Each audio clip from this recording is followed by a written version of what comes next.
Pues bienvenidos a la tercera sesión de From Hell. Y bueno, la verdad es que tenía una introducción acá bien perrona, pero ahorita por causas de fuerza mayor va a estar medio perrón. Medio, Pero medio. bueno, este capítulo se me hizo súper como más digerible, como más rápido de leer que el otro. Y como que al principio dije como que no me gustó, ¿no? Como que me gustó más el otro, pero después me pregunté por qué. Y a la medida en que fui pensándolo más, y luego viendo los apéndices, que son buenísimos, edición 2020, a color, para los que están viendo y quieran saber. Em, ajá, y luego leyendo los apéndices, dije, es que Alan Moore, desde el inicio, sabemos que le interesa ver más allá de lo sucedido. O sea, no solo nos va a contar los hechos, no solo nos va a contar quiénes son las víctimas, o sea, sino aquí nos está hablando del contexto, igual que en el primer capítulo. Me imagino que va a ser como comentaba José el otro día, o sea, que va a ser un capítulo como contexto, otro capítulo nos va a hablar de William, que creo que también es contexto, nada más que un poco más del supuesto asesino, y así, como que se va a ir alternando. Y al final me gustó muchísimo porque si desde el principio Alan Moore está investigando y te presenta los apéndices, te presenta como que estos hechos narrados, es porque a él siempre le ha interesado la condición humana, siempre le ha interesado saber qué es lo que vuelve así a alguien, ¿no? O sea, ¿qué motivos tendría yo para asesinar o para volverme psicópata? Y en lugar de solo decir, esto sucedió y linchémoslo, o sea, como, como él decía, no es solo el asesino, o sea, sino es todos. O sea, al final el contexto a veces supera a la persona, ¿no? Y tal vez él se estaba tratando de cuestionar o de responder si William es un síntoma. Es más como el que todos somos el asesino, ¿no? Entonces, ya, con este contexto bueno, con este capítulo que nos habla de las víctimas, este, nos podemos dar una idea de en dónde se situaba y tal vez cuestionarnos por qué sucedieron estos asesinatos, ¿no? Tomando en cuenta que era la época victoriana. O sea, la época victoriana no era, lo hemos visto en los capítulos, no había nada de higiene, todo era como que de mérito, no había como límites muy difusos entre lo que era moral y amoral. O sea, ya hablando desde la perspectiva contemporánea, porque ahí seguramente no se lo preguntaban, ¿no? Em, y nos presenta a las víctimas, que también incluso puede haber gente que diga, pues es que ellas se lo buscaron, ¿no? O sea, ellas están con quien quieren y etcétera. Pero otra vez nos habla del contexto. Y bueno, entonces a mí me gustó mucho porque me hace cuestionarme por qué lo puso y no creo que se le haya pasado nada más como de relleno. Y así vamos formando un poco más al supuesto asesino. Y bueno, dada esta introducción, quiero escucharos. Luis, ¿querías?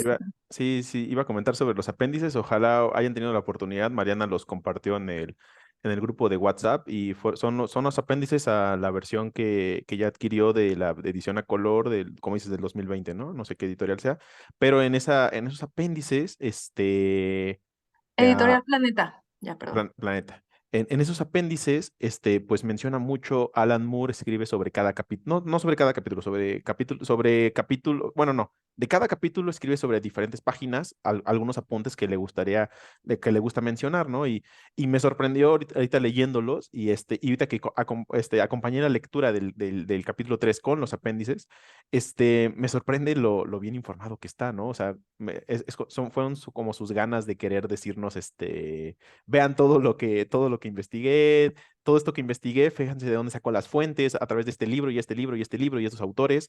Y fue así es como ubico yo la historia, ¿no? Porque a pesar de que dice, estas cosas yo las creé bajo mi ficción, bajo mi forma de ver las cosas, pero tienen toda esta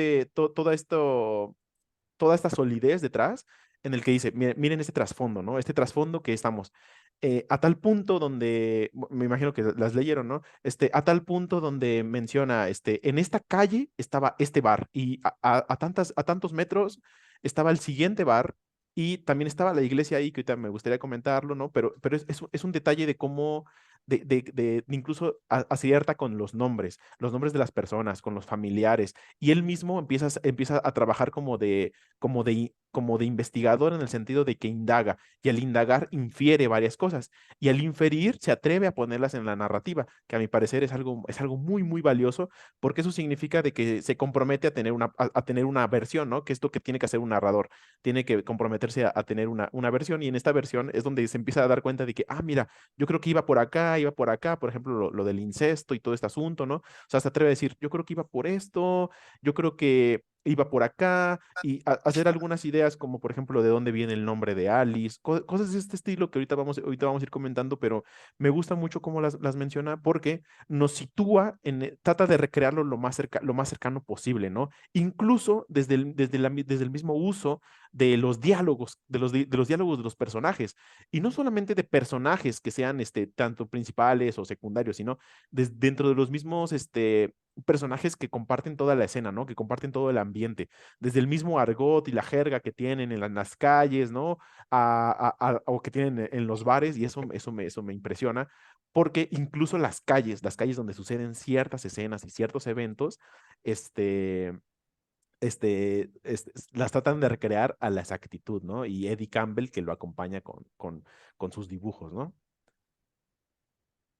Entonces, Sí, de hecho, eso que mencionas como de, l- ¿cómo lo dije? Bueno, lo que mencionas de que se tienen que ir como que viendo todos esto, o sea, que los apéndices es para decir lo bien informado que estaba. Creo que justo estoy viendo una serie, ay, Dios, que se llama Night Of, en HBO, recomendada, este, habla como de un crimen, ¿no? Que están viendo lo del juicio y todo esto. Y muchas veces son más las personas, o sea, más los civiles, no los detectives o los policías o el gobierno, son más los civiles quienes se ponen a investigar más, ¿no? Y creo que Alan Moore Mm. es esta persona, o sea, que dijo, es que cómo es posible que al día de hoy no sepamos quién es Jack el Destripador, ¿no? Em, y, y justo en esta serie, de hecho, hay una persona que empieza como que a tomar fotos y hacer su propia investigación y ni siquiera es detective, ¿no? Ni siquiera tiene nada que ver con el caso. Y creo que Alan Moore es lo que hace, es como tomar sus fotos, es como decir, tal vez yo pueda ser un mejor detective cuando quizá no tengo todo el peso de que soy detective o de que soy parte de la policía y puedo darme el lujo de crear estas narrativas, porque también en los apéndices menciona cuando son puras invenciones suyas y cuando sí son hechos de verdad. E incluso en las invenciones suyas menciona que por qué las puso, o sea, por qué se le ocurrió esto, ¿no? Te pone como un hecho y dice, y por eso decidí poner a la reina Victoria en lugar de a toda la familia, ¿no? Así. Entonces creo que eso también es muy valioso en cuanto al contexto en el que se situaba tanto William Gould como Alan Moore cuando decidió escribir. Porque también ya lo hemos dicho, ¿no? Si quieren saber cómo está la sociedad actual, ve el arte que está haciendo. Entonces también hay que cuestionarnos por qué a Alan Moore le interesaba tanto, ¿no? En ese entonces. Y yo creo que va mucho algo muy importante que me agrada bastante, bastante, bastante que lo tome Alan Moore, que es el contexto, que es el ambiente, que es la época, donde se da, ¿no? Hace rato dijiste que en la época victoriana, que también es el auge del capitalismo, ¿no? Y justamente ahí hablan ¿no? ¿Vieron la viñeta donde dice mercado libre, ¿no? Viva el mercado, viva el libre mercado, ¿no? Y justamente fueron antes Sin de que, marcas, por favor. ¿cómo? Sin marcas. ¿Cómo que sin marcas? Mercado Libre. Ah, ya. Decía, viva el libre mercado, y justamente hojas antes vimos la transacción de la prostitución, ¿no? Que fue una transacción donde pues es libre mercado, ¿no? Se vale, y entonces el vivir dentro de esto hace y en todo el tiempo en la serie lo está haciendo. Más que, bueno, sí es una crítica, pero más que una crítica me gustaría verlo como esta exposición de decir, miren, este es el ambiente donde se creó esto, este es el contexto, y sin este contexto no hubiéramos visto a ya que el Destripador, o antes, ¿no? O es cuando me agrada muchísimo que habla también sobre otro asesino, que es el de Radcliffe. Corner, Radcliffe Street, que me parece buenísimo, buenísimo. Apenas lo busqué un poquito por internet, o sea, leí apenas un poquito y me interesó bastante. Y ahorita podemos ir a hablar de eso, depende cómo quieran llevar, cómo quieran llevarlo del capítulo, si quieren irlo segmentando, creo que se presta bastante bien a que vayamos por parte, ¿no? Como sigue la narración del tercer capítulo. Estamos hablando del tercer capítulo, pero si quieren puedo hablar Ujú. sobre un poco de la introducción. O sea, ya habíamos visto el prólogo, que es lo de las playas, el capítulo uno, que vimos lo de Albert, que ahora sabemos que es Albert, era el príncipe Eddie de la realeza. La realeza empieza a jugar un papel muy importante, que es la monarquía, en una Inglaterra que ya hay como es este sentimiento de una decadencia social, pero a la vez hay sí, una decadencia social que es la que hablan las prostitutas, la que se ve en las calles, etcétera. Y bueno, en el primer capítulo, pues vemos a Sickert, que es William Sickert, que es un pintor. Pueden buscar sus pinturas por Google, y cómo es amigo de Eddie y conocen a Annie, ¿no? La famosa Annie Chapman, que sabemos que fue una de las víctimas. ¿Y qué es lo que le sucedió a Annie? ¿Cómo se dio la relación entre ellos? Y al final de ese capítulo, ¿cómo es que se la llevan? ¿Quiénes se la llevan? Pues, no sé si decir oficiales, agentes o de la reina, ¿no? Del reinado, de la monarquía, y se la llevan. Oye, pero creo que es Marie, no Annie. No, Es no, no. Annie Crook y No, Marie. es que Marie es la que lleva al niño, ¿no? Es, A la niña, sí, ¿no? Ajá.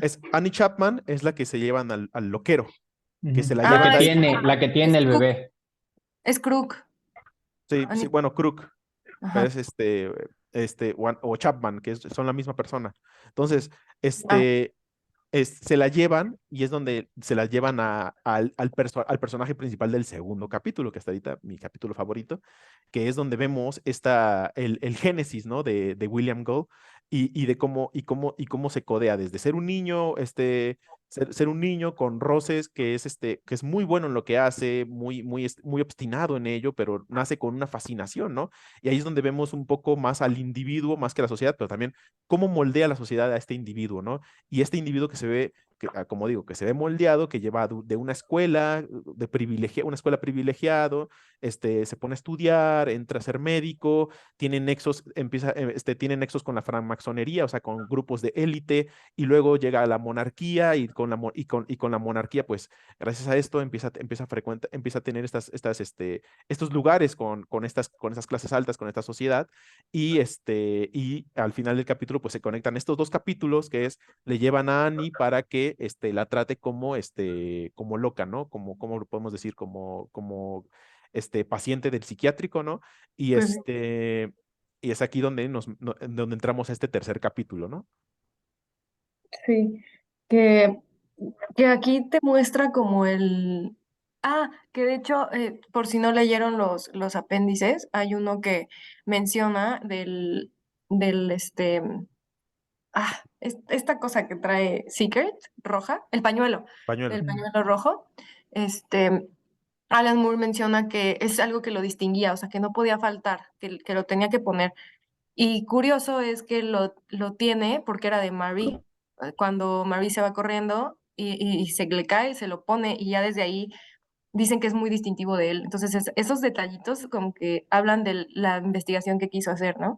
Y ya hablando sobre el capítulo como estas víctimas, en, en la versión que tienen del PDF, ahorita les recordamos cuál es, em, dice, ¿qué dice? Que quiero, o sea, está Marie caminando y un señor le dice como, quiero ir al Monte Venus o algo así, ¿no? Mm. Pero en mi versión, en la de Planeta Cómico, ¿es verdad? Este, em, ahí dice, quiero ir, ¿sabes cómo llegar a Tucoño Street? Pero Ujú. junto, o sea, se llama Tucoño. Y Mm. dice que eso literal se decía así, o sea, que sí era tal cual decirles Tucoño Street y ya era una jerga y ya se entendía. Y entonces, Mm. imagínense qué tan, como ahorita, ¿no? No ha cambiado mucho, o sea, qué tan aceptado y no aceptado estaba, o sea. era tan aceptado que ya todos se sabían la jerga y nada más tenían que pasar caminando y decirles. Aparte ya sabía con quién dirigirse, o sea, no, el señor, ¿no? No se cuestionó, ¿será o no será una prostituta? Y el costo, Es, el rostro, ¿cómo? el costo. Ah, el El costo, sí. costo. Ujú. Que justo ese, o sea, el Tucoño Street era de 3 peniques, entonces también me hizo preguntar, entonces, ¿cuáles son los costos de otros, no? O sea, ¿cuál es la oración que decían para algo más cañón, ¿no? Mm, En, Em, en inglés es Herefordshire. ajá. Y realmente era como Henry Fordshire, creo, algo así, y le cambiaron del Henry, no recuerdo, en las que tú mandaste, ahí dice, Ujú. este, y lo cambiaron, pues le salió muy bien la forma de cambiárselos, y le decían Harry, ahorita a ver si lo encuentro, aquí debe estar. Sí, pero la cuestión por la que lo Aquí, comento es el cómo estaba otra vez esto como de la moralidad, ¿no? Que de hecho en ese entonces no se cuestionaba, o sea, nadie se lo preguntaba, y, y cómo eh, las mujeres no tenían voto, literal, y lo del censo, o sea, también menciona que de Annie no se pueden sacar muchos datos de dónde vivía porque pues las mujeres no había no había sufragistas ni nada de esto, entonces todavía no podían contar, o sea, no está registrada en dónde vivía como para enlazar los hechos. Y lo mismo pasa con estas víctimas que nos presentan, ¿no? O sea, nos da este contexto de, si estamos en el contexto en donde cualquiera puede irse con esta mujer a un rincón a tener sexo, nadie se va a enterar y peor aún cuando Annie no sale ni siquiera en dónde vive, si no vivía con un hombre, ¿no? Este, y también como l- los hombres también eran como víctimas de esto, ¿no? Porque también me da mucha risa que se pone su pene entre las piernas y le dice como, no está dentro, ¿verdad? Y ella como, claro que sí. Y en los apéndices menciona Alan Moore que una chica de estas tuvo 20 años. 20 años en esa profesión y solo 2 veces la lograron penetrar realmente. O sea, que los hombres ni siquiera se daban cuenta. Y que nos dice que la necesidad de liberarse, ¿no? O sea, como o tal vez la adicción que tenían a tener sexo con alguien, o tal vez, eran adicto ajá, es lo que dije, o tal vez, no tenían otra forma de distracción, o, ¿sabes? O sea, también nos habla o sea, nos pone a cuestionarnos por qué era tan sencillo y tan recurrente, algo así. Ana, ¿quieres decir algo? Pues sí, como dices, Mariana, o sea, una vez más ves que pues la mujer es vista como un objeto, ¿no? Pero también me llamó la atención cómo la mamá le soluciona el problema al hijo, ¿no? O sea, le dice, bueno, pues deshácete del hijo de mi hijo y pues ya, ¿no? O sea, en el primer capítulo hablaba de que él veía a su mamá por todos lados y como que tenía una relación como muy protectora hacia él, ¿no? Y pues aquí lo volvemos a ver cómo ella le soluciona la responsabilidad que él debería de afrontar, no lo afronta, ¿no? ¿Hablas de Victoria, de la reina? de la reina, ¿no? Ujú. Ajá. Entonces, pues como las mamás, sí contribuimos bastante a ese hombre irresponsable, a ese sociópata o psicópata, sin darnos cuenta, ¿no? Porque, pues, empezó con una relación enfermiza con ella, ¿no? Donde como que ella lo sobreprotegía y demás. Pero más adelante, ya siendo un adulto, le sigue resolviendo la vida, ¿no? Sí, ¿sabes qué? Es que, o sea, sí, tienes un buen punto, pero hay que pensar que era la reina, ¿sabes? O sea, no era tanto que protegiera a su hijo, que eso va de la mano, pero era más bien, proteger la reputación del reinado. Y ella también es psicópata, sociópata, no sé muy bien la terminología, ¿no? Pero obviamente tenía algo, porque no cualquiera le dice como de ya sabes qué hacer, ¿no? Y eso es que, y significa que él la va a mandar al loquero. Sí, y evade a su hijo de todas las responsabilidades que él debería de afrontar, ¿no? Entonces, si ya de por sí está mal, pues promueves el seguir contribuyendo a que el hijo siga con esa sobreprotección que ya no debería de tener, ¿no? Ya es adulto y debería de afrontar las consecuencias de sus buenas o malas decisiones. Duda, ahí estás hablando, pero es el capítulo 4 ese, ¿no? El 2, ¿no? Donde le dice a la mamá, mira, pues mi hijo procreó un hijo con una mujer como inadecuada. Llévatela y deshácete del problema. Ajá, hacía referencia Sí. a este, pero ahorita estabas mencionando el siguiente, ¿no? O sea que aquí nuevamente lo resuelve, ¿o no? Ajá, sí. Ah. O Pero sea, ¿ya no están spoileando el 4? ¿Eso están diciendo? No, no. no, o sea, o sea, es que estoy buscando dónde, porque, o sea, yo me quedé en que las prostitutas deciden hacer el chantaje, ¿no? Deciden hacer Precisamente, ¿no? deciden hacer el chantaje y digamos que después de que deciden hacer el chantaje, que termina con Somos las zorras, las cuatro zorras del apocalipsis, continúa, o sea, llega en escena el señor, ¿no? Con la, soy malísimo para los nombres, pero con la chica que tuvo al bebé, ¿no? La que estaba en el loquero, que al Ami, parecer, a Annie, ajá, o sea, llega Annie con el señor y le dice, ¿de este, dónde está su hija? de dónde está su hija, todo eso, se ve que ella está enferma, o sea, bueno, que no sé si está enferma, sino que simplemente está trastornada, ¿no? A tal nivel que literal se agacha y comienza a orinar, ¿no? No, pero bueno, sí, es que ya está enferma, pero no lo estaba, ¿sabes? Ese es el No, claro, claro, claro. problema. O sea, y hasta ahí llega, ¿no? O sea, llega el punto de que, ¿cómo se llama el señor? Sticker, ¿no? Sticker. Sí, Kurt, Sticker. Ah, pero le Sticker. puedes decir sticker. El, Oye, Eh, Mariana, pero entonces, a lo que me referí es eso que tú decías, o sea, la reina le soluciona el problema al hijo, ¿no? Entiendo que sí, detrás, pues principalmente tenía que proteger el nombre, la reputación del hijo y tal vez hasta ¿cómo se dice cuando es el primogénito?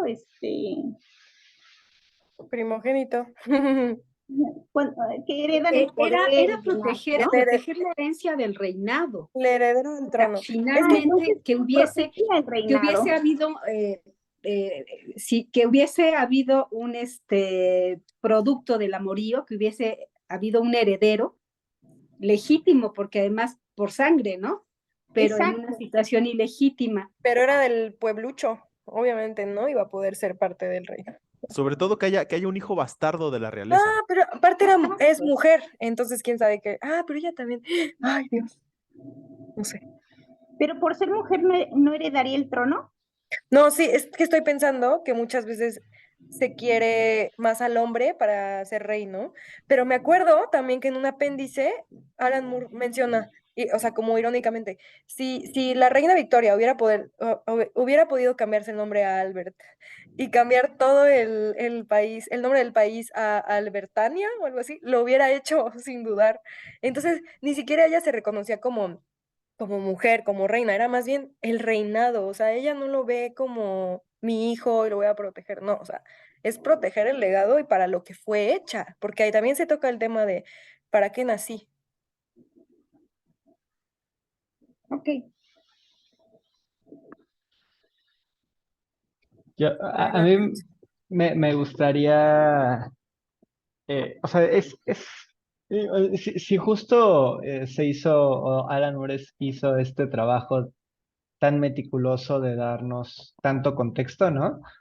A mí me llaman la atención varias cosas, pero me gustaría tratar de enlistar como todas las cosas que vemos ahora, ¿no? O sea, desde nuestro tiempo y desde nuestro contexto, que nos parecen, eh, o sea, que llaman la atención, ¿no? O sea, lo primero que yo diría es la... y se entiende, o sea, no lo digo como una crítica, sino más bien como algo que existe en esa sociedad, ¿no? O sea, a la señora realmente no tiene ninguna, que a Mary no tiene ningún sentimiento ni ninguna afinidad por la niña, ¿no? O sea, es como si fueras a dejar un perro, ¿no? Bueno, ya no un perro, porque ahora los perros también son muy especiales en estos tiempos, ¿no? Sino como si fueras a dejar algo que, no sé, una máquina que ya no sirve, lo que sea, ¿no? O sea, o sea, yo no me voy a hacer cargo de esto, tenlo, ¿no? O sea, no me importa lo que sea, no es mi problema, es tu tema tuyo. Y se ve que, o sea, aunque la señora lleva sombrero y vestido, pues es su uniforme de trabajo, o sea, realmente viven mucha hambre, ¿no? O sea, esta desensibilización por las demás personas, pues es claro el contexto, ¿no? Y a mí se me hizo súper fuerte ese punto de, o sea, tengo que seguir trabajando, pero me duele tanto porque tengo llagas y ampollas en la vagina, ¿no? Que hago esta técnica de poner el pene entre las dos piernas y hacerlo así, ¿no? Digo, honestamente tampoco es que eh, hacerlo de la otra forma fuera muy... Y también para no embarazarse. O sea, Claro, claro, exactamente, ¿no? Porque, o sea, justo, o sea, son muchas cosas que están, es este tema, esta palabra que está muy de moda, que es el multifactorial, ¿no? Que es, o sea, claramente no tienen educación también las prostitutas, o sea, me llama mucho la atención cómo hablan, ¿no? Que uno, aparte, o sea, aquí estamos hablando de Inglaterra, ¿no? Y pues la traducción es esta en el español, ¿no? Pero uno podría pensar que que solamente los indios mexicanos hablan con pus o con pues, y digo, o sea, no es que ellos hablen así porque o sea, porque lo dicen en inglés, ¿no? Pero la adaptación es muy similar, ¿no? O sea, es el pues de aquí, es el cortar las palabras, el no decirlas, tal vez con las letras correctas, ¿no? Muchas cosas así que eh, tienen que ver con el uso y costumbre, pero también tienen que ver con la no, el no ajuste a la regla gramatical, por decirlo así, ¿no? Digo, me imagino que no sé qué tanto, o cómo fuera la educación en esos tiempos, ¿no? Pero eso me llamó la atención.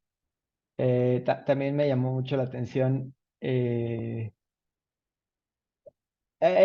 un apéndice menciona esto, ¿no? Del mercado y que están con el pásele, y dice, pasen y vean, bien cocidos, vendió y otro más, pruebe los ricos caracoles a un penique de paquete, el paquete, ¿no? Ah, bueno, esa es otra, ¿no? Vi varias cosas que estaban a un penique, ¿no? Y el sexo costaba 3 peniques, ¿no? Entonces podía comprar 3 cosas con eso, pero este, no sé, o sea, esas cosas me llaman la atención porque son cosas que uno pues está en el mercado en México y asume que no, que esto es, no sé, diferente en las grandes ciudades y por lo menos aquí en este tiempo pues suena muy parecido, ¿no? sí, de hecho Alan Moore menciona que lo cambian, o sea, cambian el orden y que ya era como su lenguaje y todo esto. Quería mencionar sobre lo que decía Ana y en parte lo que decía José sobre lo de los hijos. Es que realmente todos son hijos de Victoria, o sea, del reinado, todos son hijos del reinado de este gobierno, ¿no? Entonces, si Victoria solo ve a su hijo como un objeto más que ni siquiera quiere en el trono, o sea, lo ve como algo para seguir con el legado, eso también habla de cómo va a estar el pueblo. Entonces, el que Mary sea como indiferente a la niña se da por varias cosas, ¿no? O sea, uno, no es su hija. Dos, apenas si puede ella comer algo como para poder hacerse cargo de una niña. Por eso tampoco quiere embarazar. O sea, imagínense, está tan precaria la situación que no puede elegir ser madre. O sea, ahí donde queda la elección, ¿no? Este, y tres, pues está este gobierno, bueno, este reinado frío, que le llaman la reina del hambre, o sea, entonces es también decir, tal vez no es indiferencia, tal vez así aprendió, ¿no? O sea, aprendió a desapegarse porque la única forma de seguir viva es solo viendo por sí misma, es solo protegerse. Y pues tomando eso en cuenta, me intriga saber cómo sucedió con ella, ¿no? O bueno, cómo nos cuenta Alan Moore qué sucedió con ella, que ya con el chantaje, pues como que te puedes hacer una idea de cómo es que llegaron a ella.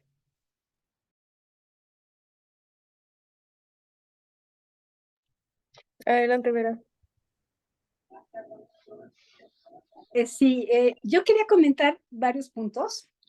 Uno de ellos era que yo veía la imagen de Victoria, la mujer que está de perfil sentada, y dije, no sé si han caído en cuenta a qué imagen corresponde.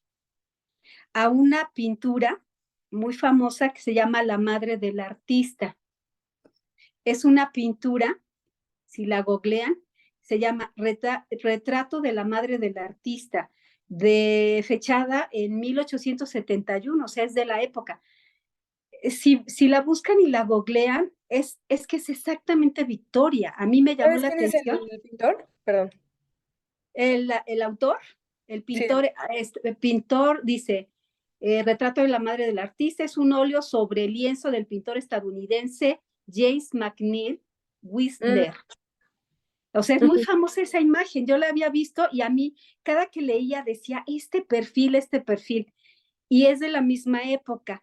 Entonces, es Victoria, ¿no? Definitivamente que el tema por el que pues tenía que desaparecer esa mujer de la vida de Albert, pues es porque procreó y entonces era heredera, ¿no? Eh, pues eso, vaya, finalmente, si es inconveniente, pues la madre tiene que desaparecer y para más muestra lo que pasó hace casi, bueno, más de 20 años, ¿no? Con esta Lady Di. Era la nuera incómoda y desapareció finalmente. Eh, o sea, son cuestiones de la realeza, mientras sigue existiendo la realeza, o sea, así era en esa época, pues ahora con esta realeza, pues se ha presentado de otra forma. Y me llamó mucho la atención, casualmente vi una película y me llamó la atención precisamente porque habla de un asesino serial a baja escala, digámoslo así, conocido como el asesino de Tacuba, me parece que era, ¿no?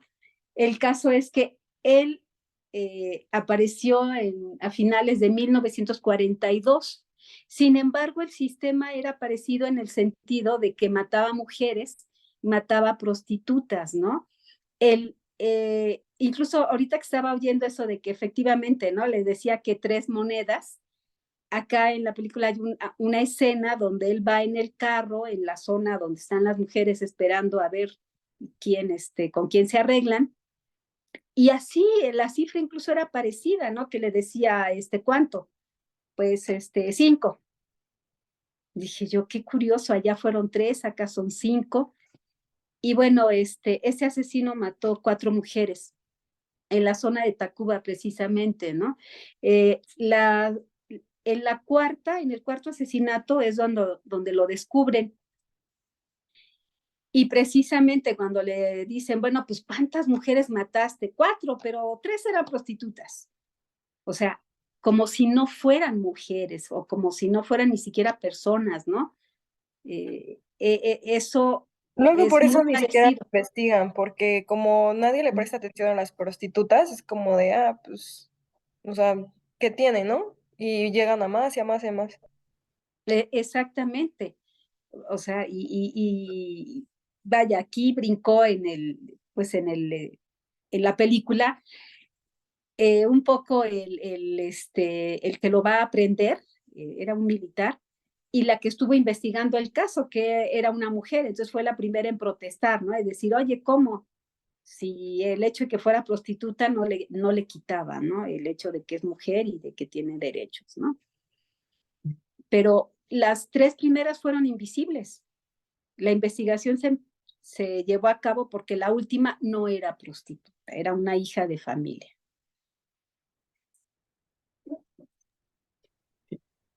Gracias.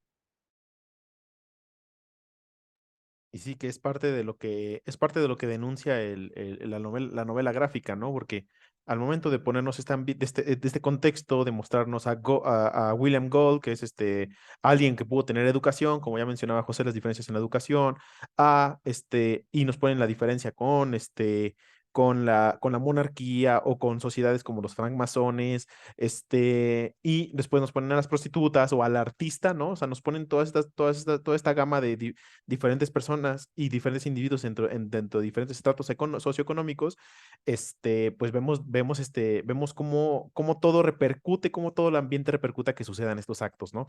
Y que se hayan hecho, y que se hayan hecho, y que se hablen de ellos, ¿no? Lo cual lo hace muy interesante. A mí me gustaría hablar sobre el capítulo se llama El chantaje de Miss Barrett, ¿no? Miss Barrett se refieren a Mary Kelly, Mary Carey, porque en ese entonces se estaba casado con un Barrett o con un Bartlett. No saben muy bien cuál de los dos es el nombre.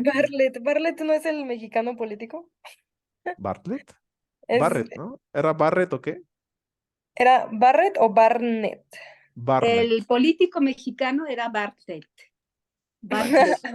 y era el de Pemex y el de cuando se cayó el sistema. Sí, perdón. Bueno, no importa. Pongan el apellido que sea de cualquier país del mundo. Y habla sobre ella, ¿no? Y la relación que él tenía con ella. Y habla un poco en los apéndices, habla Alan Moore de cómo, de dónde él saca la información de cómo él liga, cómo es que Seeker estaba conectado con la monarquía y de la monarquía estaba conectado con Seeker y de Seeker con ella y ella que tenía los nexos o los problemas con la mafia que les pedía dinero a las prostitutas para poder operar en esas calles y al momento de que no pueden ir por ese dinero, por eso es que hace esta trama, que es la que conecta a todo esto, es a través les pone el motivo a estos personajes que son las prostitutas, que está muy interesante porque cuando las prostitutas hablan es Mary, Elizabeth, es Polly, o sea, son todas las víctimas que fueron de Jack the Ripper. Entonces, cuando hablan ellas, pues denuncian todo esto, ¿no? De la prostitución. Entonces es así como genera y denuncian lo de la mafia, ¿no? Y ahí es donde Alan Moore explica, ¿no? Que en los apéndices, de dónde salió lo de la mafia y lo de los bares, ¿no? Y también lo de las iglesias, que la iglesia estaba justamente afuera. De hecho, lo hacen precioso en las viñetas, están hablando en el bar, hablan de cómo les dan miedo las iglesias, y justamente cuando acaba la conversación del bar, después una imagen de la iglesia, ¿no? Y acaba ese capítulo, buenísimo, acaba esa página, magnífico, pero a lo que iba es que cómo hacen esta trama, ¿no? Entonces, cuando empezamos con este capítulo, es cómo llega Mary con Sickert y le deja a la niña, que la niña es Alice, es la hija de el príncipe Eddie con Annie. Entonces, le deja a la niña y Sickert le dice, oye, pues yo qué voy a hacer con esto, ¿no? Que ya es lo que mencionaron, ¿no? Pues sí, porque ¿qué iban a hacer los dos, ¿no? Los dos así, nosotros, ¿qué vamos a hacer con la niña, ¿no? Entonces es así donde, no, pues yo podría llevársela a los padres de Annie, ¿no? Es así como conectamos con la trama, con lo de Annie, y es así justamente cuando acaba esto, que eso es muy interesante porque Sickert, uno de los cuadros que dibujó, se llama Blackmail, que es chantaje, o Miss Barrett. Este, y cuando en las viñetas que dibuja Eddie Campbell, está la niña jugando con los pliegos de la pintura, ¿no? O sea, con los esbozos de esa pintura. Y dice, no, pues, ¿qué voy a hacer con esto, no? Entonces, ahí conecta con lo que pasa con los padres de Annie, y ahí hace otra dimensión ahí permite observar otra profundidad de esa sociedad en la que dice Alan Moore en los apéndices, ¿no? Que seguramente que está convencido de que había incesto y es por eso que el papá dice, es mi hija, ¿no? Y por eso la tachó, la puso como su hija en el registro civil, etcétera, etcétera. Pero como ya mencionó Mariana, esto es muy difícil de determinar por los problemas que había para hacer este registro. Entonces, justamente salimos de esto que nos conecta para el tercer capítulo. Justamente salimos y es lo que sucede con Mary, en su profesión, y ya lo mencionamos, de los tres peniques, la alusión, que en español le ponen Monte de Venus, bueno, al menos en esta versión, en la versión de Mariana le ponen el que no recuerdo, a tu coño Street o algo así, ¿no? Entonces, y Sí. justamente después, una de las viñetas, la viñeta en donde tienen esta forma de tener la transacción, del cuerpo, que creo que se llamaba True Penny Upright, que era esta forma de estar parados, o sea, los dos parados frente a una pared o en algo, y de esa forma hacían la transacción, ¿no? Entonces, así se cobraban. Entonces, justamente algo que me impresionó mucho, que es lo que hace Alan Moore, es que esa calle, justamente esa calle, esa esquina, es tal cual la dibujaron, la que realmente era en ese entonces y donde realmente se daban este tipo de transacciones, y donde encontraron el cuerpo de Annie Chapman o de Annie Krug. Entonces, esto me pareció fantástico, ¿no? De cómo juntó todo esto para ser tan exacto, incluso en la novela gráfica.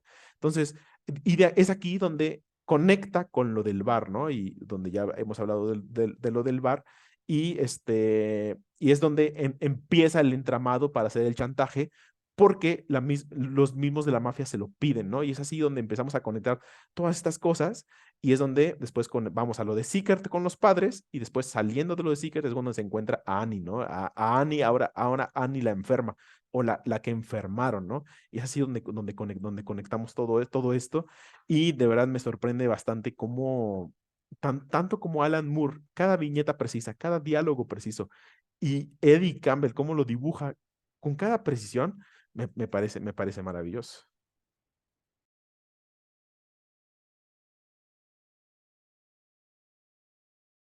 Y bueno, a mí me llamó mucho la atención la forma en que llega Annie al psiquiátrico, porque no fue directo. Esa me parece bastante espeluznante, el hecho de organizar una cirugía donde le operan o le retiran la tiroides, y el resultado de esa operación va a ser el cretinismo, y ya por esa situación la meten al psiquiátrico. No sé que en algún momento, si recuerdan que comentábamos acerca de la función de los psiquiátricos, o sea, desde antes de leer este capítulo, ya habíamos comentado esa función que daban, ¿no? De ser el lugar, entre comillas, ideal, donde mandan a las mujeres que son incómodas, ¿no? Porque dicen a lo mejor lo que no se debe de decir, lo que se debe de callar, porque su misma existencia es peligrosa, ¿no? Decían acerca de los bastardos, pues, ¿qué pasaba con los bastardos, no? Aquí bueno, no solamente en México, ¿qué pasó con Sor Juana, no? Sor Juana dicen que era una hija bastarda de Alcurnia, y pues tenía que ser escondida y fue recluida en el convento. ¿Qué pasó con Leonardo da Vinci, por ejemplo, no? Igual era un hijo bastardo, no reconocido, y pues tuvo que vivir fuera. O sea, no podían estar cerca de la capital, cerca del centro de poder. Por eso se fue por allá por Florencia, ¿no? Ahí es donde pagaron para que creciera. Entonces, pues eso es lo que pasa, ¿no? Con los ilegítimos que tienen, los ilegítimos de la realeza o de sectores de poder, y con las mujeres incómodas, ¿no? Finalmente, eh, parece que no hay mucha brecha, porque lo que comentábamos del psiquiátrico, pues estábamos hablando de la Castañeda, o sea, del siglo pasado apenas, ¿no? Entonces sí, eso pareciera como parte de la humanidad, o de una cierta sector de la humanidad que tiene esos alcances de maldad. Gracias. Siguen siendo las distribuciones de poder. O sea, tanto las prisiones como los psiquiátricos, como los hospitales, siguen siendo la distribución del poder y quién decide, ¿no? Ana, te escuchamos. Yo creo que el autor también nos quiere hacer ver la doble moral en la que a veces podemos estar viviendo, ¿no? Si esta gente asiste a las mejores escuelas, pertenecen a un grupo religioso, se supone que la masonería era como un grupo religioso selecto, ¿no? Como, sí, lo máximo, donde si en la iglesia normal te enseñan valores, bueno, ahí te enseñan como valores de valores, ¿no? ¿Cómo puedes entonces actuar con una doble moral, ¿no? Por un lado, eh, estar como representando los valores que, que, que te enseña la iglesia, pero por otro, pues valores que te devalúan como ser humano, ¿no? Entonces, pues el autor también creo que nos quiere mostrar eso, que esa doble moral en la que se puede vivir y no estamos conscientes de ello, ¿no? Y andar como, pues, pensando que se puede seguir así y no nos damos cuenta de esa situación que estamos viviendo.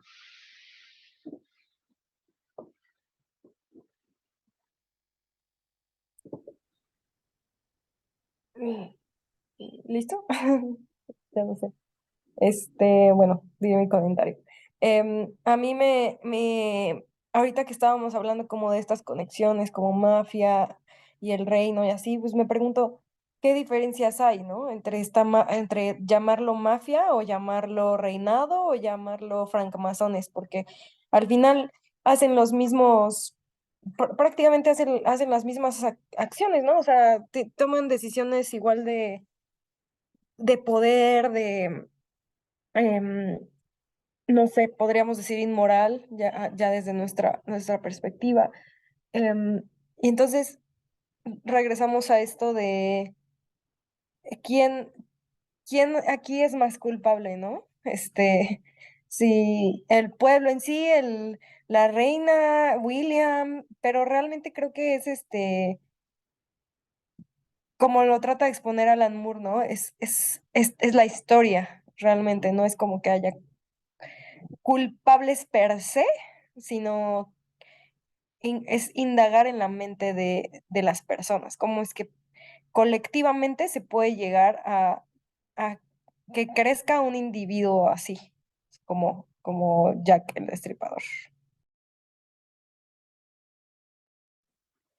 Y pues también lo que mencionabas en una ocasión, ¿no, Mariana? Que qué diferencia hay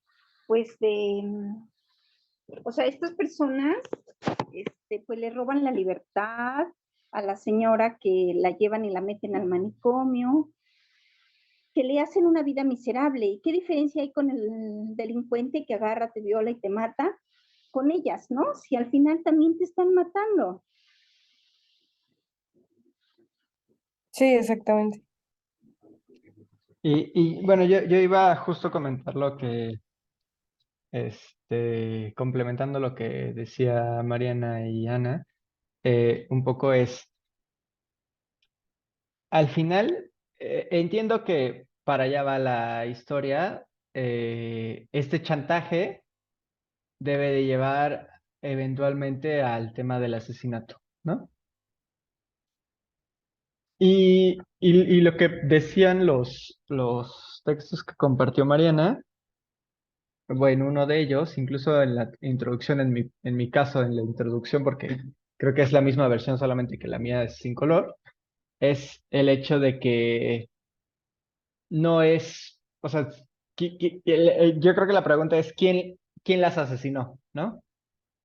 Las asesinó una persona, las asesinó este personaje, ¿no? O las asesina la reina, ¿no? Bueno, en el caso de la reina, como tiene muchas responsabilidades, las puedes asesinar de muchas formas, ¿no? Pero digamos que la liga que yo medio dibujé es el punto de, o sea, se presenta el romance, hay un engaño, ¿no? O sea, porque si no se hubiera presentado el romance por estas dos personas, ¿no? Tal vez no estaría esta persona en esta situación, pero independientemente de eso, es el engaño, después llega, entra el tema de la monarquía o del poder, ¿no? Y del querer mantener ese status quo del poder, que es el tema principal del problema, ¿no? O sea, si hubieran sido cualquiera de las dos personas que se querían, pues hubieran hecho eso y ya, ¿no? Tienen al hijo y ya. Y se presentan otras cosas, pero en este caso había un tema de mantener este estatus, ¿no? Se hace la operación, la chica entra al loquero y pues aún así se tiene que buscar mantener este secreto. Pero por otro lado están las prostitutas que sufren de la delincuencia. Hay que recordar que ellas recurren al chantaje no porque quieran ganar un dinero y gastárselo, sino porque están amenazadas por otros delincuentes que controlan las calles, ¿no? Que estiman que las prostitutas ganan más dinero del que realmente ganan, ¿no? Y les piden como una cuota, por decirlo de alguna forma, ¿no? Entonces les piden una cuota estratosférica o si no, igual las van a herir, ¿no? O matar, no sé. Entonces, tampoco es como que tuvieran muchas opciones. Entonces se presenta el tema de la delincuencia, el tema de la pobreza, el tema de la violencia, obviamente, y todo eso es lo que lleva finalmente al chantaje, ¿no? Pero no son las prostitutas codiciosas las que ellas mismas buscaron su destino, ¿no? Y creo que es justo lo que eh, ha- bueno, no sé, o lo que yo leo, ¿no? No sé qué quiso decir, pero lo que yo leo es, pues, mujeres que sufren mucho, o sea, que tienen una vida terrible, ¿no? Y que, y que las circunstancias las van llevando realmente, o sea, ellas no son dueñas de lo que hacen o de lo que dejan de hacer, ¿no? Incluso el tema del chantaje, pues, no es para su beneficio solamente, sino más bien es reacción a una amenaza que tienen, ¿no? Ya. Sí, y me gusta cómo lo pones vemos toda la panorámica, ¿no? Y cómo llega a ellas, ¿no? Que ellas se ven en la situación de tener que hacer eso. Y cómo tiene que pasar, o sea, como si se les regresara la monarquía, ¿no? La monarquía que pone el sistema, que también, pues, tampoco es como que ellos lo pongan, o sea, están dentro, ya dentro del sistema, pero pues, y es cómo se les regresa, ¿no? O sea, pasan varias cosas y se les regresa a través del chantaje, que todavía nos falta ver cómo va a suceder eso. Pero pues sí, no tienen de otra más que hacerlo de esa forma y está bastante interesante. A mí me gustaría hablar sobre dos cosas que, bueno, una cosa, ¿vieron la viñeta de Nestlé? De cómo está vendiendo y dice Nestlé, no recuerdo qué, Pero ¿no? no me quedó muy claro si era No lo Nestlé vi. o era, o sea, porque sí dice algo como Nestlé, pero parece que es como de coche, ¿no? O sea, aquí la tengo. Dice Ajá. Nestlé's, sí, Nestlé's Milk, sí, Sí, de Nestlé, o sea, ya Nestlé's Milk, desde ahí, sí. porque desde ahí siempre nos está poniendo el ambiente, nos está diciendo, miren nosotros dónde estamos, aquí empezó esto. Y ya desde este entonces, porque hay que pensar que sin este auge que sale de la revolución industrial y pone a todos como trabajadores y a vender su cuerpo a la explotación, a todo este asunto, no hubiera ni siquiera salido el término de asesino serial, no hubiera salido estas reprimidas sociales o verlo de esta forma, no hubieran los psiquiátricos, no hubiera nada de No esto. manches, en serie, ¿sabes? Como cuando se creó esta producción, esta forma de producción en serie y todo esto. Claro. Asesinos en serie. Sí, ese fue Ford hasta 1920 y tantos, creo. No, como 10 y tantos. Bueno, no sé. Bueno, hay dos cosas que me llamaron mucho la atención. La primera que es lo de Alice in Wonderland, cuando sale, pues Lewis Carroll puso de moda el nombre Alice in Wonderland, y hay dos cosas interesantes, o la niña que se llama Alice y que entra a la madriguera del conejo, y es la forma en la que llamaban con el uso del término conejo, y cosas que decía Alice, perdón, Annie, que estaba buscando a su hija. ¿Dónde está Alice? ¿Dónde está Alice? Se metió en la madriguera del conejo. Y decía, la reina le quiere cortar la cabeza, la reina le quiere cortar la cabeza. Y esos detalles me parecen fantásticos, fabulosos, ¿no? Y otra cosa que me sorprendió bastante es la del asesinato de Radcliffe Highway. Yo no sabía de esto, pero este asesinato es lo que menciona, no sé si recuerdan que una de las prostitutas cuando llega, está hablando Mary con Elizabeth y llega, no recuerdo si era Polly, y llega y dice, es que tuve un sueño muy feo. En el sueño su hermano se quemó con una lámpara, con una lámpara, y estaba al lado de un monumento que le llaman la aguja. Entonces, aquí habla de que este monumento está cerca de la calle de Radcliffe Corner o algo así, y lo deja ahí, ¿no? Y luego unos apéndices, bueno, bueno, sí mencionan lo de los asesinatos, es que ahí hubo unos asesinatos, bla, bla, que fue 70 años antes de Jack el Destripador. O sea, decimos que Jack el Destripador es el primer asesino serial, pero esto está sucediendo 70 años antes, y nos habla de cómo se están poniendo las cosas, y de cómo Alan Moore dice, hey, esto es muy importante, tenemos que mencionarlo. Entonces, al mencionarlo, y después en los apéndices, me entero de que esto de Radcliffe Street Highway, perdón, lo que sucedió también tienen que ver los masones en esto. Y que había un asunto en el que esa esquina, por alguna razón que desconozco, al parecer era codiciada porque tenía una orientación muy especial, a tal punto donde hace tiempo, antes de los asesinatos, repito, esto fue en 1811, y lo de Jack el Destripador fue en 1888, ¿ok? O sea, fue 70 años antes. Entonces, en este lugar donde dicen, no, es que en ese lugar ahorcaban piratas, los amarraban y dejaban que se ahogaran. Entonces, dijeron, y en ese lugar fue donde al asesino de Radcliffe, ¿qué fue lo que hizo este asesino? Fue que ese lugar antes, un tipo quería construir ahí. Quería construir porque tenía como una dirección especial, que no sé, y no lo dejaron construir. Luego llegó otro tipo y construyó ahí una tienda de telas o algo así, y él tenía una familia.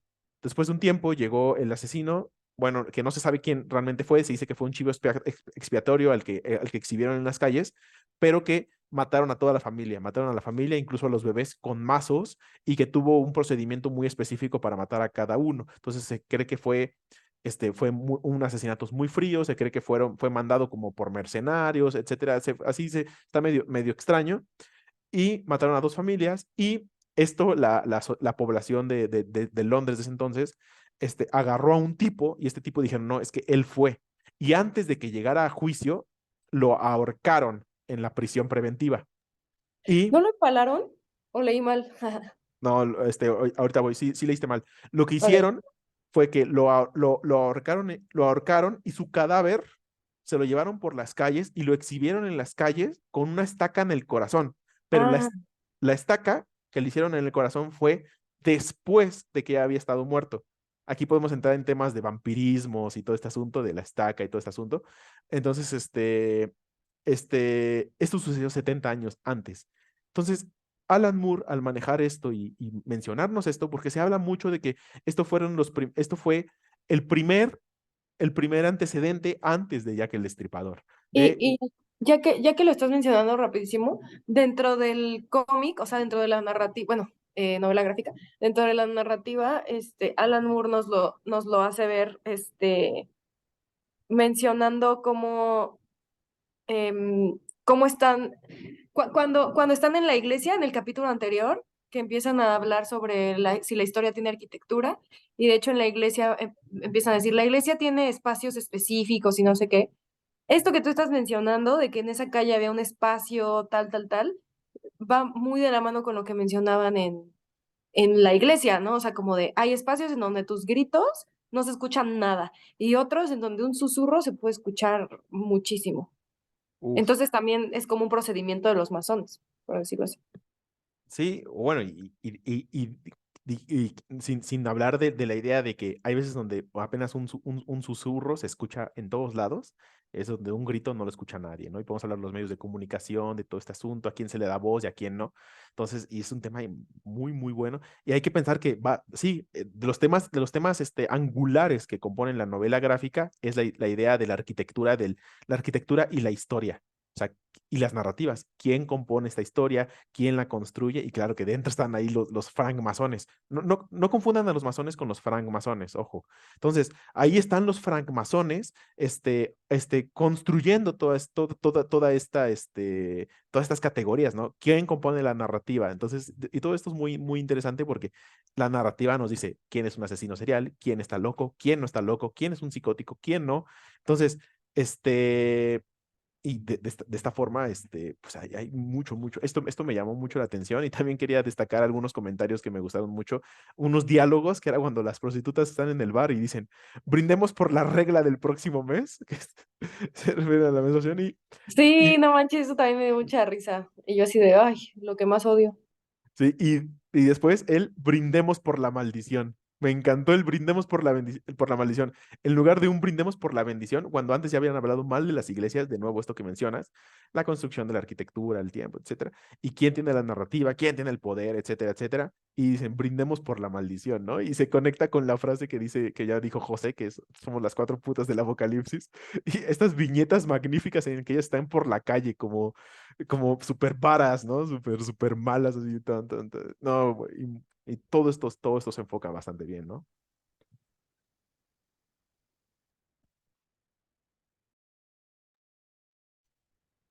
Sí, creo que ya tengo, bueno, no creo, ya tenía ganas de pasar de leer el siguiente capítulo porque creo que el siguiente capítulo también va a estar bueno. Tengo la idea de que va a ser, como los comentaba, aquí ya lo recalcó Mariana, entonces a ver qué tal nos va con el siguiente. No sé si ustedes tengan algún otro comentario sobre este. Si no, estás en mute. Ajá. Perdón, yo quería comentar un poco sobre cuando llega Seekert con los padres y los padres que Mm, también tienen su argot, o sea, tienen su lenguaje, que es como que ahí hacen diferencia en el mismo lenguaje. Bueno, que ya lo estamos viendo, o sea, en todo el tiempo, en el mercado, con las prostitutas, con los padres de Annie, todo este asunto. Pero es muy interesante cómo conectan y Seekert de alguna forma deja a la niña y le sorprende que haya sido tan fácil.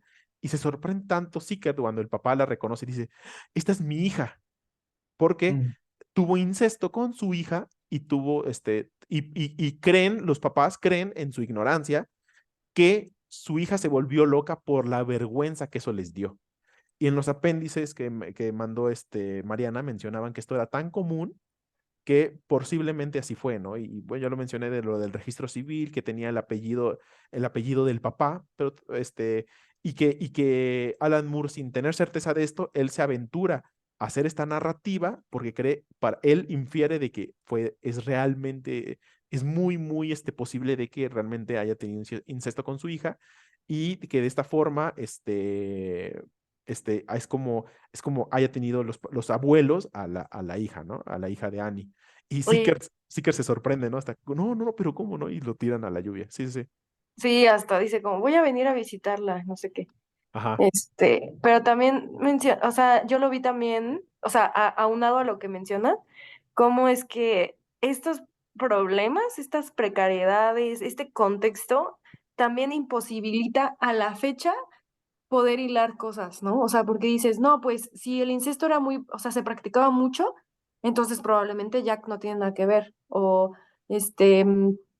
si es hijo de Albert, tal vez incluso el papá quiso mandar a la hija al psiquiátrico para quedarse con la nieta, ¿no? Bueno, con la hija. O sea, que justo menciona Moore que una de las más grandes dificultades son los chismes. O sea, es que hay tanta información como ahorita Google, que hay tanta información que no se sabe cuál es la verdadera y hacia dónde hilarlo. Bueno, cómo hilarlo. Sí, aquí entramos al tema de la postverdad y todo este asunto. Es un tema, son temas muy, muy interesantes. ¿Algún otro comentario, algo que les haya llamado la atención? No. Fíjense, yo tengo una duda que igual y Vera me puede ayudar. Vemos como que socialmente creemos que el malvado, el perverso, pues es siempre aquel que no tuvo acceso a la educación, ¿no? Y no es de regla general. O sea, a veces ves, asesinos en serie, violadores, que tienen grandes puestos, que son acosadores y que fueron a las mejores escuelas. O sea, cómo es eso congruente si tuviste acceso a las mejores escuelas, creciste en una familia donde había tal vez muchos valores? ¿Cómo se puede distorsionar la mente del ser humano y no es regla general que sea una persona que no haya tenido acceso a la educación? O sea, ¿por qué se da eso? Pues ahí tienes a la reina, lo que decía, o sea, tal vez ella no fue la que acuchilló, o bueno, la que asesinó, pero fue la que dio la orden, ¿no? Siguiendo la narrativa de Moore. O sea, ¿qué la diferencia a ella de dar órdenes de mandar a alguien al loquero a lo que está haciendo William? Pero ¿por qué ocurre eso? O sea, porque no se supone que si tienes acceso a la Libre de educación, poder. Es, deberías de ser mejor persona? es que ese es el sesgo. Y ahí está, eso lo habla Nietzsche en Genealogía de la Moral. O sea, lo que el poder dice que es la diferencia entre el noble y el pobre, es lo que el noble quiere, le deja al pobre que quiera que sea, y le hace una distinción entre ellos. Entonces, el sesgo está entre la idea y el prejuicio de decir perverso, o y asociárselo a un tipo de ignorancia o asociárselo de alguna forma, y es también la pregunta sobre la naturaleza humana y la maldad. Incluso yo incluiría el tema de dar una razón al por qué ellos están ahí, nosotros no, ¿no? Ujú. Porque ellos estudiaron en Harvard, porque ellos estudiaron en las escuelas top, o porque ellos sí tienen acceso a ciertas cosas que les dan esta capacidad de ser mejores, ¿no? Ya sea por la monarquía, ya sea por el nivel adquisitivo, ya sea por diferentes cosas. Sí. Pero entonces, ¿qué sentido tiene gastar en grandes colegios, llevarlo a lugares donde tiene sus círculos sociales con gente así? Se supone que tuvo acceso a las mejores comidas, a la mejor educación, si no hay garantía o qué. O sea, quiero saber qué es lo que le pasa al ser humano que pareciera que a veces no reflejamos eh, el, pues lo que hemos aprendido o lo que nos ha enseñado, no se nos ha enseñado en cuestión de valores. Pues es que es Lo más... que pasa, ay, perdón. No, adelante, Vera. Ah, gracias.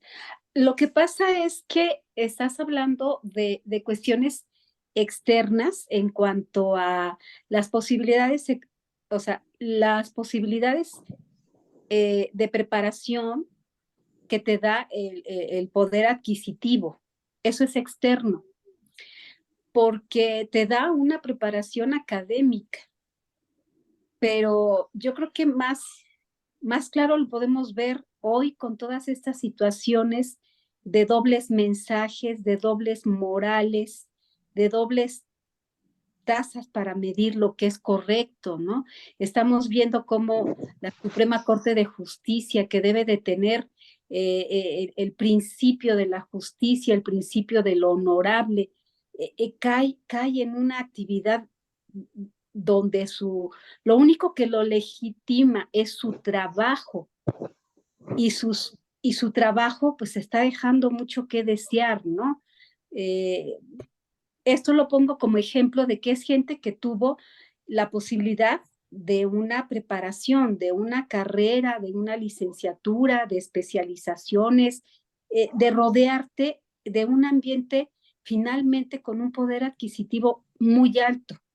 Pero eso no te va a garantizar que en toda su formación, dentro de la academia y dentro del hogar, haya existido una línea de mensajes, de no dobles mensajes, ¿sí?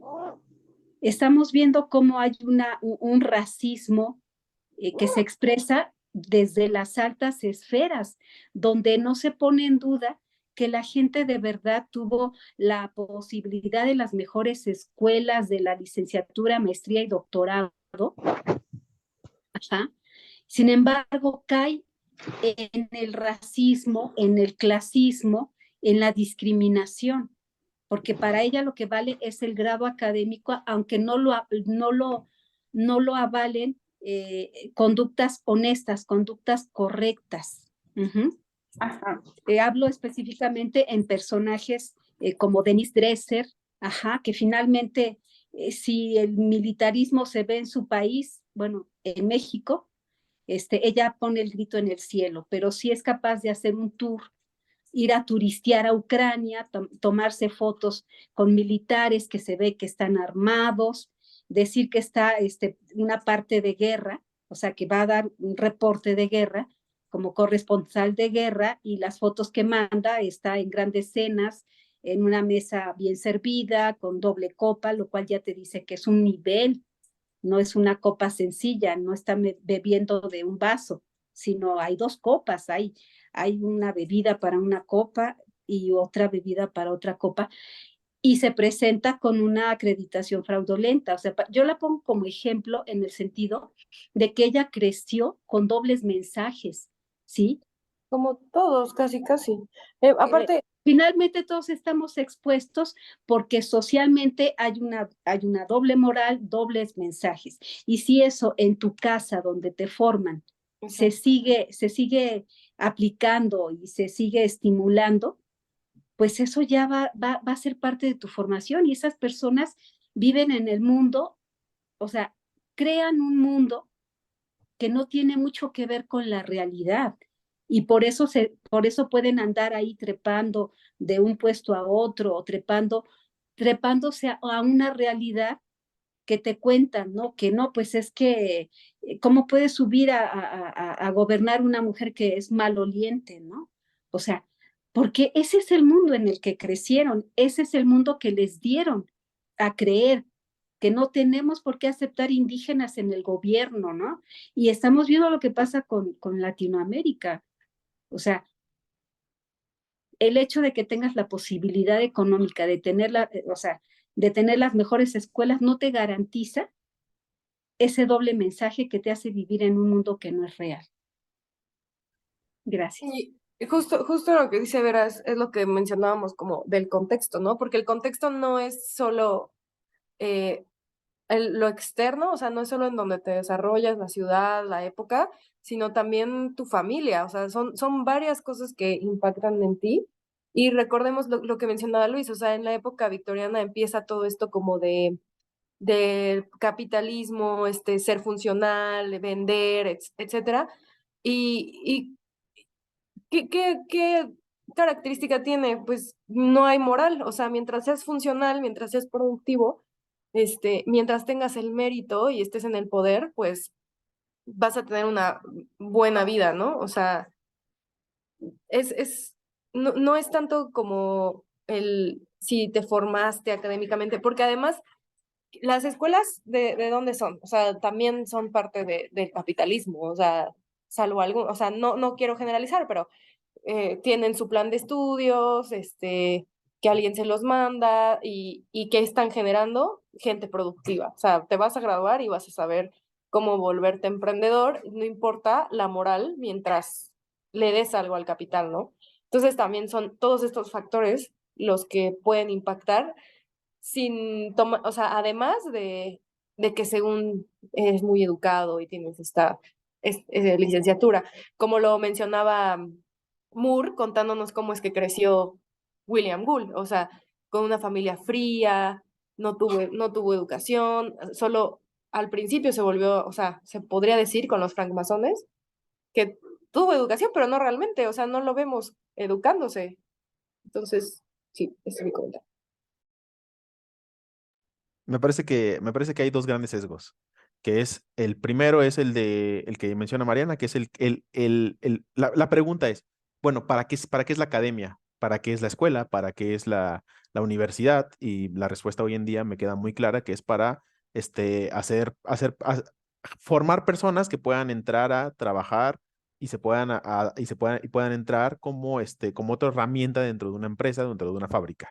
O sea, crear ¿a qué significa esto? Que no, o sea, no te buscan como enseñar bajo ciertas normas, bajo cierta ética, bajo ciertos valores, bajo ciertas, lo que quieras, ciertos valores humanos, como quieras, como se quieran ver. Y el otro sesgo que me parece más profundo todavía es el sesgo de la naturaleza humana y es el creer que que el humano es de por sí o malo o bueno y no cuestionarnos cuál es la pregunta sobre qué es bueno o qué es malo y quién es malo y quién es bueno, ¿sabes? Entonces, bajo estas grandes preguntas, pues es como cambia, dependiendo del contexto, cambia la forma en la que lo vemos. Aquí en el cómic, lo que nos permite es, lo que hace Alan Moore y a Eddie Campbell es mostrarnos un contexto y tratar de explicárnoslo en sus diferentes estratos sociales y todavía no se posicionan sobre ninguno.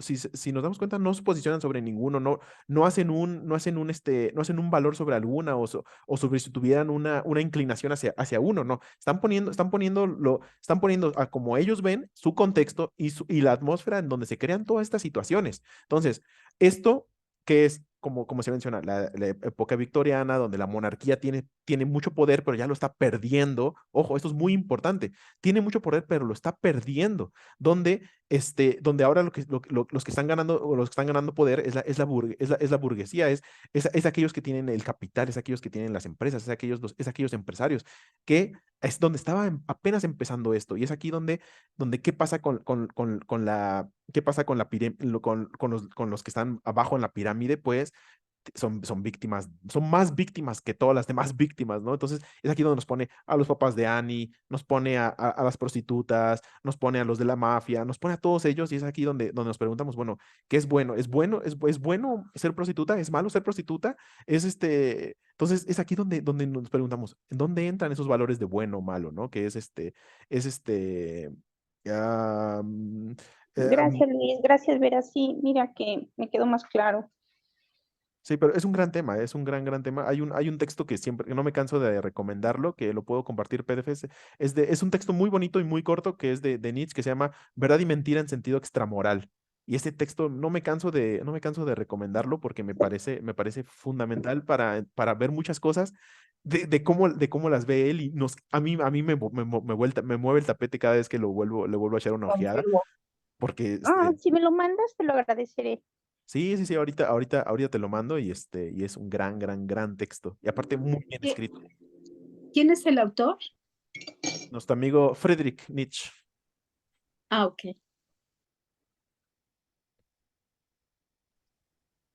Solo comentar que aquí hay 3 escuelas públicas. Ana, no sé dónde habrás estudiado, y Sí, una también. escuela privada. 4 escuelas públicas y una escuela privada. Entonces creo que o sea, la hipótesis es clara. O sea, por lo menos para las personas, o sea, para la mayoría del grupo, y creo que Mariana comparte ese sentimiento, aunque haya estudiado en una escuela pública, privada, es que no te hace mejor persona estudiar en una escuela privada o tener acceso a una educación más cara, ¿no? Oye, No, Mariana, exacto. Ni te hace peor persona haber estudiado en una escuela Público. privada. oye, También. Mariana, No, o ¿y sea, crees no te que hace mejor persona haber estado en la pública Sí, ni en la privada, sí, de acuerdo. ni peor el haber estado en la privada. Oye, Mariana, ¿y tú crees que el objetivo de ambas escuelas es sacar solo mano de obra para saciar las necesidades de la industria? Pues es que, como digo, no es como que quiero generalizar, pero por ejemplo, en la escuela privada que yo estuve, se vende mucho esto de hay que emprender, hay que salir siendo teniendo nuestro propio negocio, etcétera. Que claro, o sea, no es que otra vez, no es como que algo sea bueno o malo, ¿no? Pero en el contexto en el que estamos, es como, ok, pero ¿cuál es el negocio? ¿Y quién me va a ayudar? O sea, porque no por tener, te venden mucho esta idea de que, tienes tu título, ¿no? Pero ahí volvemos a tocar el tema. Tener el título, pues nada más es un título. Ahí tenemos a William Gould, que tenía el título de baronet. ¿Y qué era? O sea, un sospechoso de crimen. Entonces, te venden mucho esta idea de título, pero es más bien como para clasificarte como en estas clases, ¿no? Como de, mira, este salió de esta escuela pública, este salió de esta escuela privada.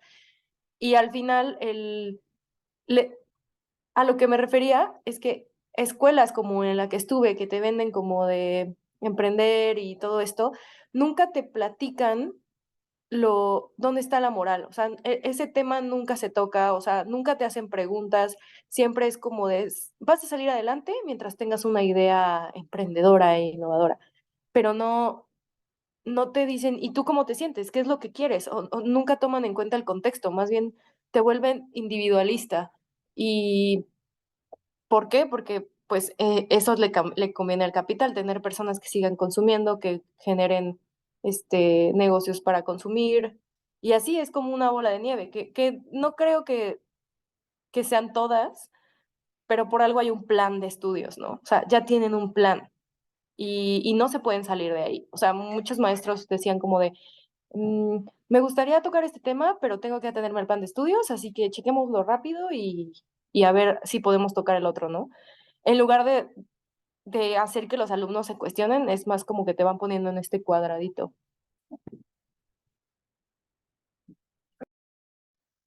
Gracias, Mariana. No, yo creo que ese es perdón, yo creo que ese es el meollo bueno, de las políticas educativas, de los programas de estudio, porque pues vaya, eh, ha habido muchos cambios en los programas de estudios, ¿no? Y finalmente las escuelas privadas, y no me refiero a nivel universitario, sino desde primaria, tienen que cumplir el programa oficial y por eso es que las escuelas privadas, además de las materias que cumplen el programa, agregan ya lo que quieran, pero primero tienen que cumplir el programa, ¿no? Hay todo un diseño. Yo creo, no conozco mucho, pero se podría comparar qué cambios hubo, por qué empezaron a quitar materias, a modificar. O sea, realmente la escuela o los programas, yo siento que han tenido etapas donde se han empobrecido, quitando horas, quitando materias de plano. O sea, es un diseño que se hizo precisamente para que la gente se fuera, eh, para que, o sea, el área de humanidades no fuera el fuerte, para que la gente funcionara, ¿sí? Para que no se cuestionara tanto. Iban sacando y metiendo materias según ese diseño. Justo Entonces, tocando sí, ese tema de humanidades, pues yo estudié comunicación y medios digitales, que estaba en la sección de humanidades, ¿no? Pero ya estando aquí, o sea, me doy cuenta que siempre era como de, ok, piensa en un producto y cómo vas a venderlo, ¿no? Pero ya siendo parte como de, o sea, dejar de ser estudiante y entrar en este, pues, como decirlo, sistema, nunca me dijeron como, puedes utilizar esta carrera para comunicar la verdad, ¿no? Más bien, te decían, conoce a las personas, conoce a tu cliente, saca de ellas una necesidad.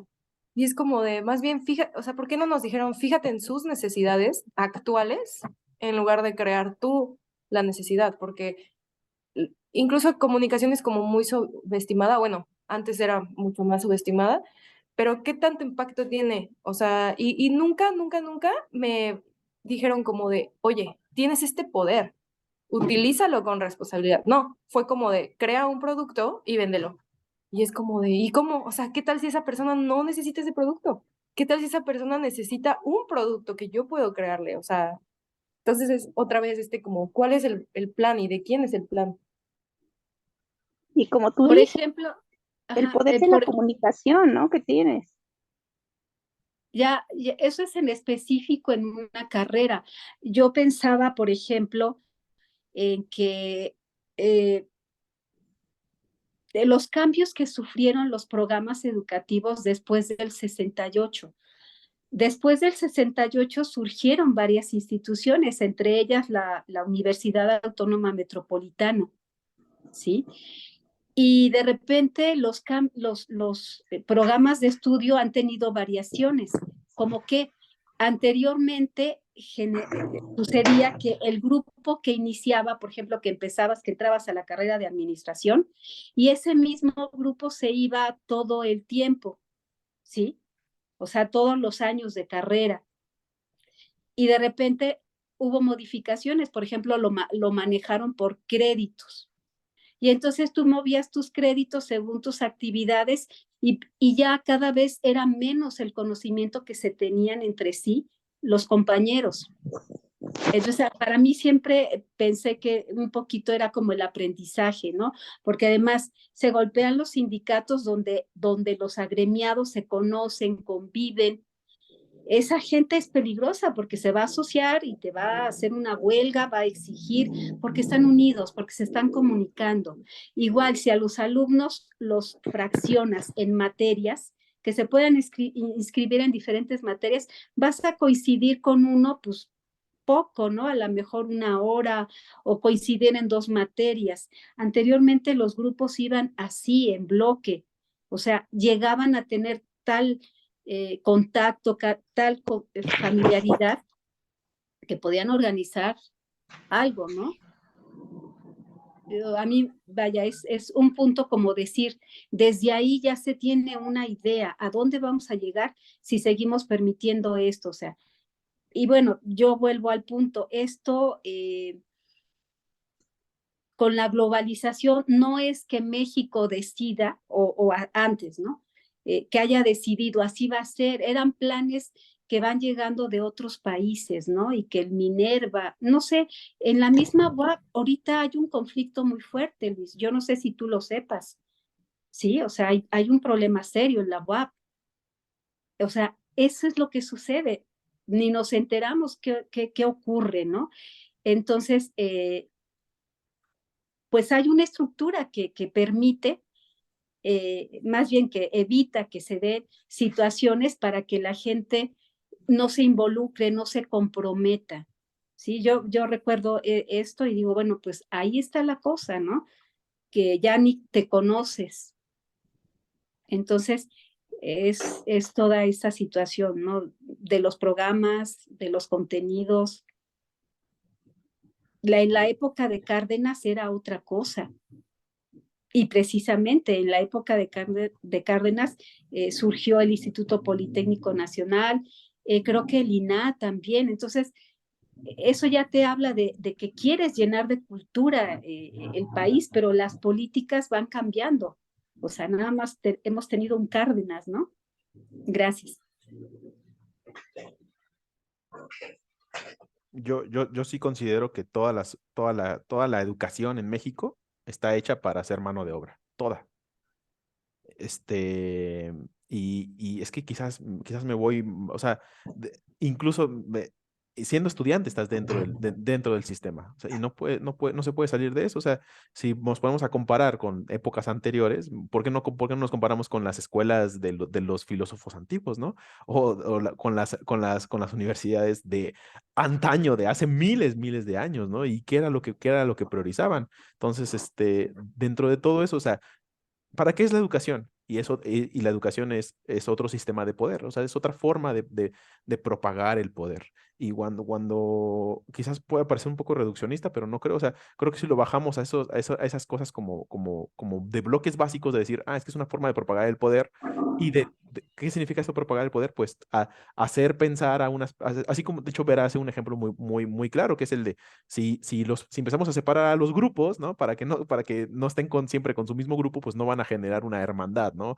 No van a generar una idea de colectivo, ¿no? Entonces, y pues así influyen las instituciones, porque los centros de educación no dejan de ser instituciones, y las instituciones pues son cosas así como los psiquiátricos, así como los hospitales, así como las cárceles, y se pone muy interesante cuando lo vemos como situaciones de propagar el poder, pero el poder de quién propaga ese poder, ¿no? Que son como las preguntas clave, son temas muy, muy interesantes.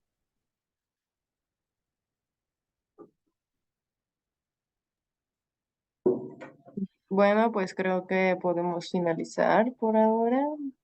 Nos desviamos a un tema bien denso, pero ya Quiero, ven que que, es lo que puede hacer la narrativa. quiero resaltar que llevamos 1 hora y media, casi 1 hora 40, y todo este tiempo yo estoy casi seguro que Mariana tiene calentura, que Mariana viene del hospital, de estar vomitando todo el día. Entonces, a ese nivel llega el compromiso de estar en el club de lectura los miércoles a las 8 de la noche. Vomito Sí, Gracias, toca que Mariana. apagué la cámara por mala onda. Vomito mano de obra.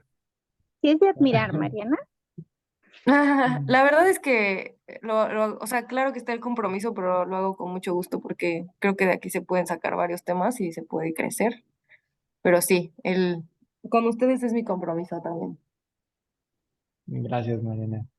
Y pues ya, nada, a descansar Gracias. y vemos los siguientes capítulos. Bueno, pues es el capítulo 4, ¿no? No hay más. Ahí Exacto. el Sí. capítulo 4. Perfecto. Pues que Y tengan buena semana.